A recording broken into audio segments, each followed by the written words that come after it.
জোয়ারের পানি sluice gate দিয়ে ঢুকছে।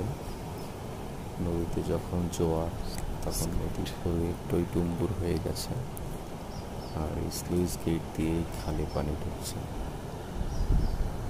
অনেক গতিতে পানি ভিতরে ঢুকছে। ছোট খাল, কিন্তু খাল টইটুম্বুর হয়ে গেছে পানিতে। আর এই কাঁচা রাস্তা লোমদা দক্ষিণ প্রক্রিয়ার দিকে যায়। এই রাস্তা দিয়ে কিছু দূর গেলেই সামনে হাঁটার ব্যবস্থা নাই, মোটর সাইকেল তো যাই না, হেঁটেও যাওয়া যায় না, এমন কঠিন অবস্থা। এই রাস্তা দিয়েই 4 বছর 5 বছর সময় কেটে গেছে। রাস্তার ধারে গরু, বাছুর, খড়ের গাদা, এগুলোর জন্য আরো বেড়ে যায় কাদা। ধন্যবাদ সবাইকে।